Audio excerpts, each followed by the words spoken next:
Hey, we're now looking at Wednesday, October 19th, as we continue into more of our Greek mythology-ish stuff. Even though no one's dead today, we'll still record just for posterity's sake. Poetry test corrections, notebook, turn in before you, well, you guys should learn before you leave. And then wearing orange, you got some points today. We got down to Centaur. We're going to do the speedy version. If you go back through to see what all you know, and you can see how much we can beat back into you. We have chaos. Where does chaos go? Went into all of them, whichever one you. Because what was chaos? Pudding. It was a big ball of pudding. Swirling ball of pudding that eventually split. It splits to form the very first two gods, and those are Father Sky and Mother Earth. Gaia, Uranus, Mother Earth, Father Sky. Kronos. Where does Kronos go? God. And he's the one over there wearing the cheerleader's skirt while he tries to go golfing with little people. The name of the thing that he's carrying is called? Scythe. The scythe. And he is the one that does attack his father, because his father keeps burying his children alive. But it's okay, because his kids attack him because he likes to eat babies, as Greeks have issues. And Hades goes in. God. And in places. Hades, the fellow that's all dark up there. Was Hades evil? No. Just What was he? Unsocial. Unsocial, shy, quiet, the introverted kid.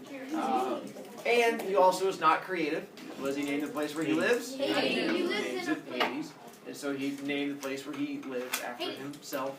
And we come up with a nickname because we can't say it. And that's where the underworld comes in. It's the nickname for Hades. They also wouldn't say his name, Hades. They always called him the Dark One, the Red One, stuff like that. Titan goes in. They're giant people. Is giant people, works for me. What's the difference between a Titan and a god? Titans were first and the gods were the same. They're like the same. But They're the same. It's a trick question. It's like the difference between people and humans. Titans and gods, pretty much the same thing. Just like we have all the posters that are around the room or all these different Titans that are up there.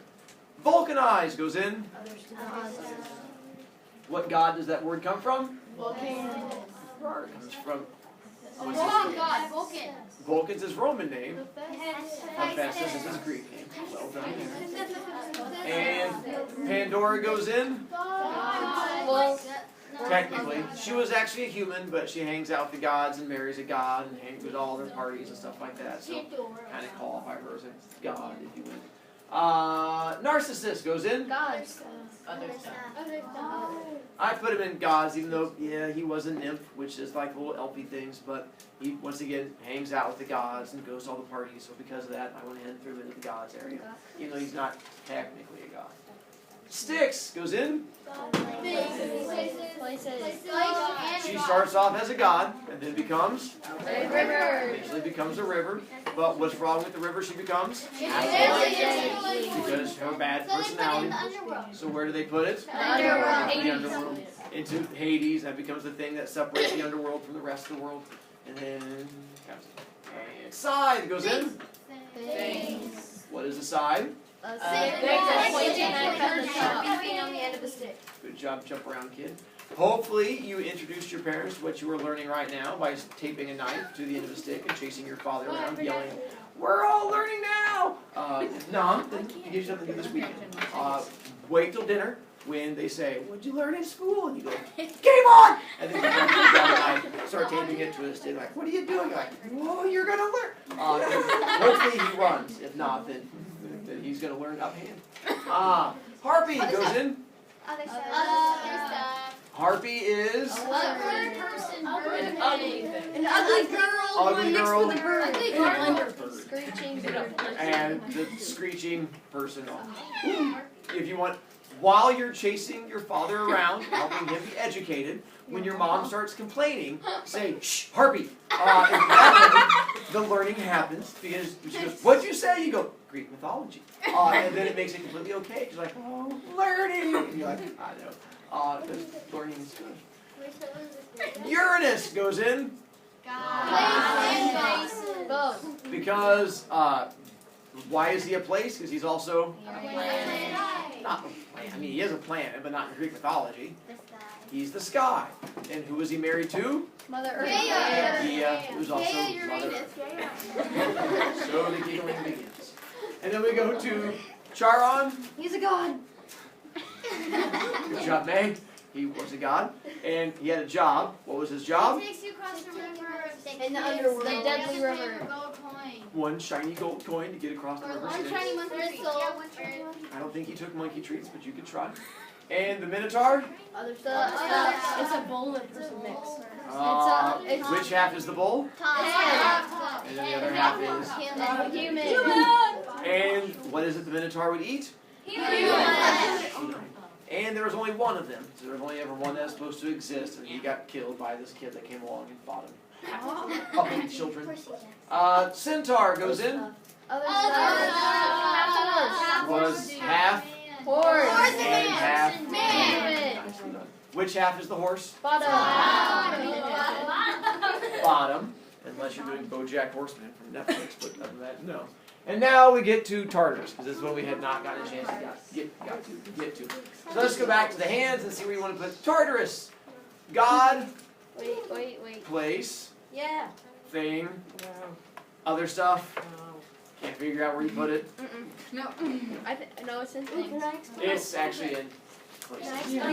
Tartarus is a place that is in the underworld. Where Kronos is chopped into 1,000 pieces. Happy places. Actually, no, but yeah. It is in the underworld, and it was a place of torture in the underworld, but it doesn't start off that way. It just starts off as this gigantic pit that we keep throwing. It's like a landfill. We just sort of like throw things in there, but instead of like old plastic bottles, you're throwing like gods and stuff like that. And without a bulldozer, you just have like a guy just pushing them in there, and then like packing dirt back on top of them, just like a landfill. And so that was Tartarus, but we'll get to that story. And then eventually we add the underworld to Tartarus, but Tartarus actually existed first. And they sort of built the underworld and the Hades area around Tartarus.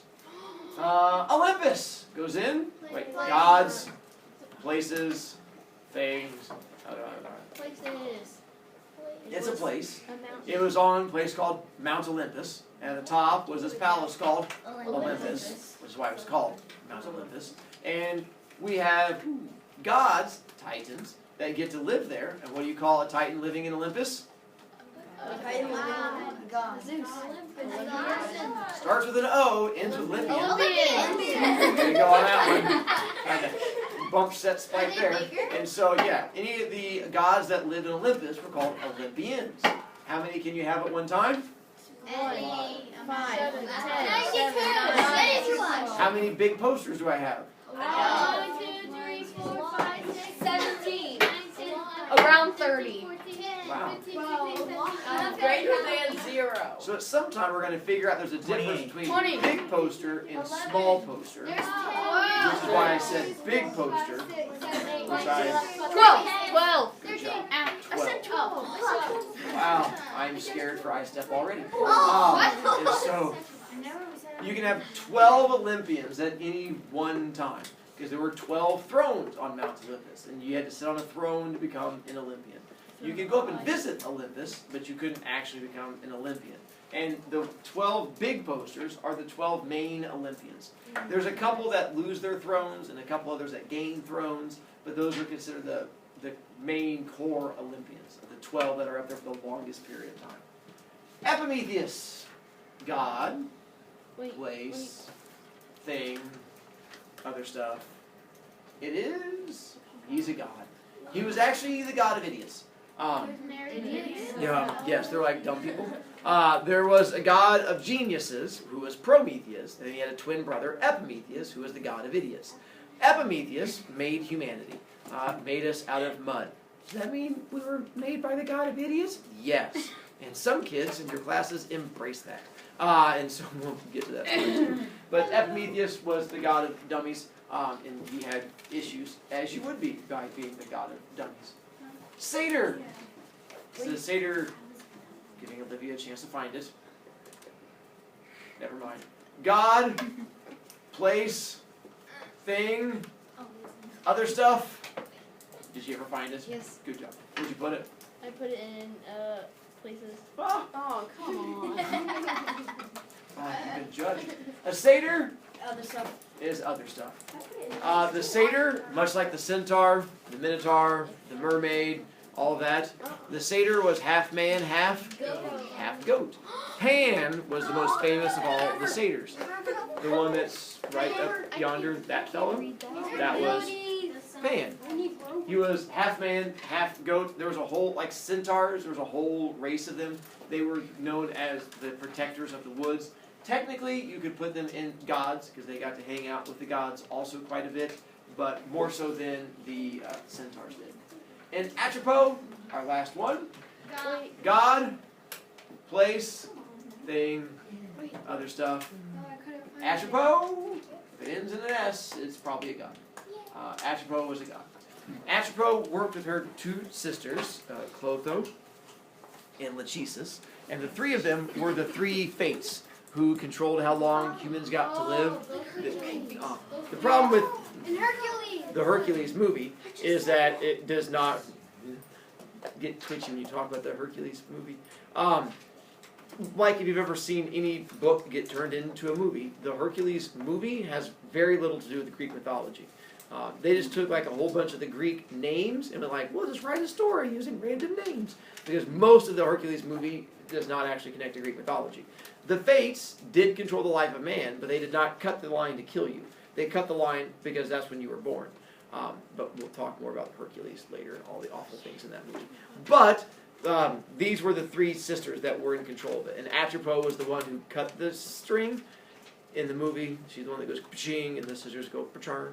That was the one who did the cutting. And then her sister Lachesis had the measuring stick, and then Clotho was the one who created all the cloth that went into it. Wrong, Meyer? Are they the three people that have only like one eye or something? In that movie, yes. In Greek mythology, they got to have their own eyes, but yes, in that one, most definitely. Mitchell? Do we have to spell the names right? The joy of Greek mythology is spelling does not count. As we get into it, you're going to see that there's different spellings for all of these. Because the stories were not written down and they were told orally from person to person, there's multiple spellings for almost all of these. So as long as it's close, you're good to go. Doesn't that make it harder? Because then you don't know which one is who? It does, and now if you're like, oh, the answer is Zeus, I'm going to spell it H-E-R-A, then yeah, that's going to be wrong. But as long as it sounds close, then I'm fine with it. There'll be a few issues, like there's a Kronos and a Cronus, and they're two completely different gods. But one of them is really important, and one of them never really shows up. So I don't really worry about it too much.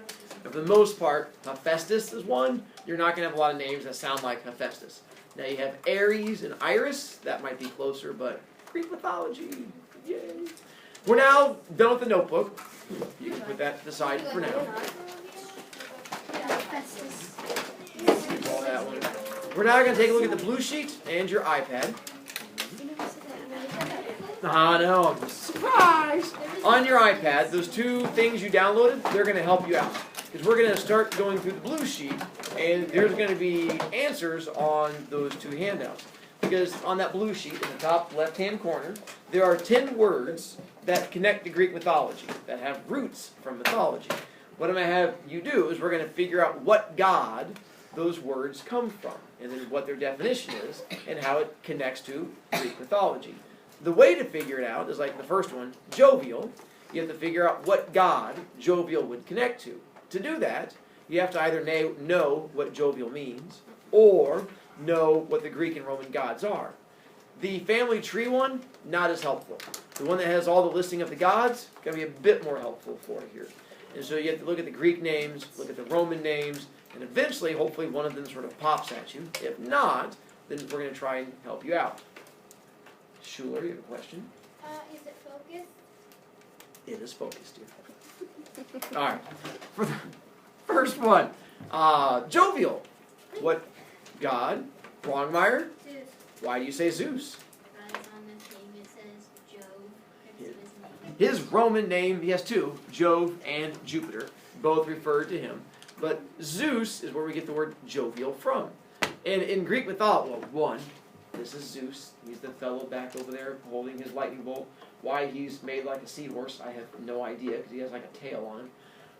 Zeus is also up here above where Mitchell is, who's riding the lightning like Metallica in the 80s. And then he's also over here dressed in purple, because purple's a lovely color. Once again, holding lightning bolts. Zeus's job was. Wait, do you guys know what Zeus's job was? Yeah. Throw it lightning. That's not a job to throw lightning. That's a hobby. It's a hobby. And he did enjoy his hobby. So what was his job connected to the other ones?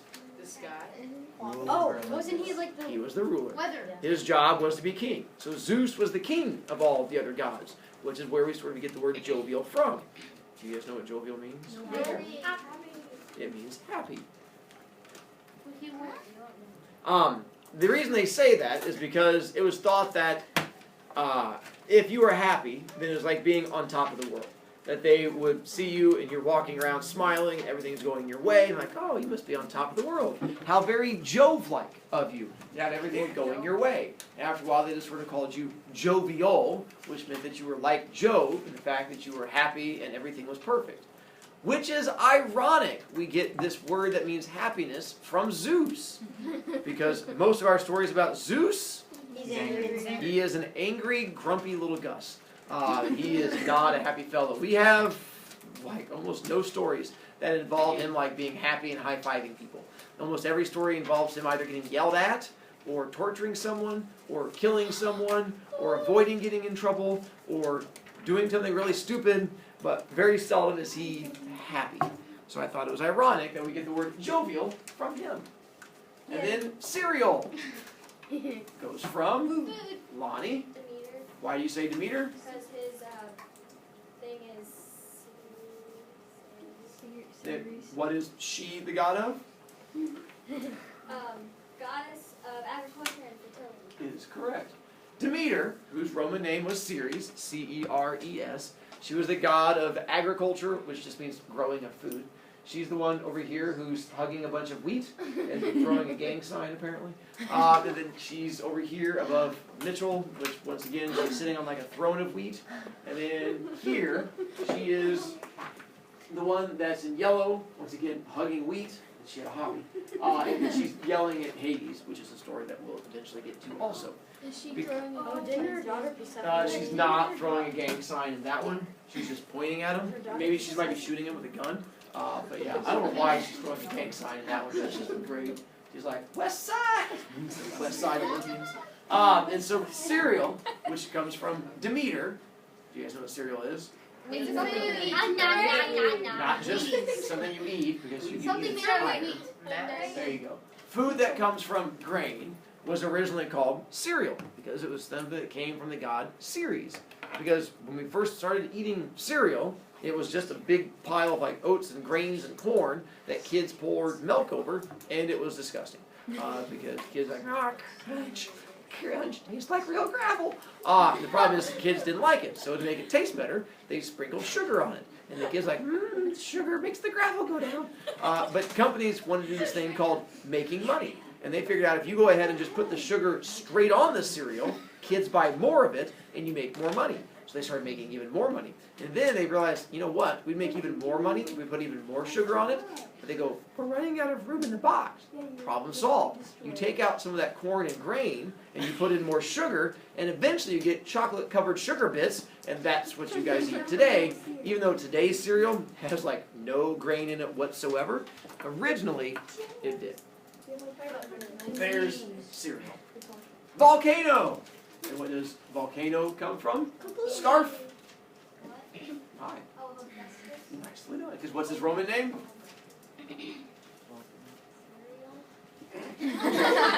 Roman name is Oh, volcano. getting closer. Vulcan. There you go. Third time's the charm. Hephaestus is his Roman name is Vulcan. What is he the god of? Not just fire. Blacksmith. There you go. He was the blacksmith, the one that's, once again, now it looks like he's on fire here. Even his hair's on fire. That's just the artistry. That's the little the anvil. If you don't know what an anvil is, it's what you drop on Bugs Bunny's head. That is the anvil that he uses. He was the god of smiths, not like the last name Smith, but Smith, like the wacky, bang bang thing. Yeah, the blacksmith. Wacky, baby. And up there, that's also, it's hard to see, but that's like a fire and the little smithing and the banging. And then he's also over here, with the same thing, although he's not in fire, but there's a little snippy thing next to him. He was the god of metalsmiths. with that, the reason we get a volcano from him is it was thought that his workshop, the place where he was inside of a mountain, and he would do all of his working in there. And then sometimes he would forget to build a chimney in the top of it, so as he was working, he would build up all the heat from him working on the metal and the armor, and it would eventually build up, and it would pop off the top of the mountain from all of this stuff built up inside of it, and when it did, that would become a... And so the volcano, it got that name because it essentially just meant the home of Vulcan. Because whenever that happened, like, hey, we found where Hephaestus is, yay! So they would call it a volcano, which essentially is just a mountain of fire, but it meant where he was there working. And that was where they got the idea of a volcano, from that dude and his banging and working and stuff like that.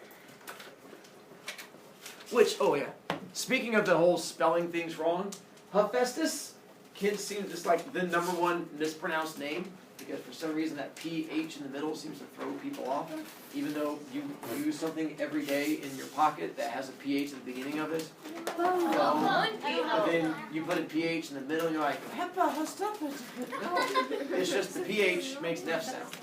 Oftentimes you'll see his name spelled with an F in the middle. It's the same guy. When it's spelled Hepastus, same guy, Hephaestus. His name is not hepatitis. Hepatitis is the disease you get from not washing your hands after going to the bathroom. Hephaestus is a large guy who lives in mountains. Completely different. No, I'm a disease. Mercurial! Going to that one, Bird. Ooh, I like the way you play. Not bad. Hermes. What's his Roman name? Nice. What's he the god of? You know what a merchant is? That's a different thing.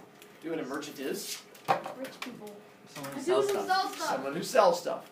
And then also you said what? Is correct. And he was also a god of thieves. Merchants, thieves, and make sure I get the notebook before you leave. The blue sheet we're going to do together. Pick up the poetry corrections if you want it.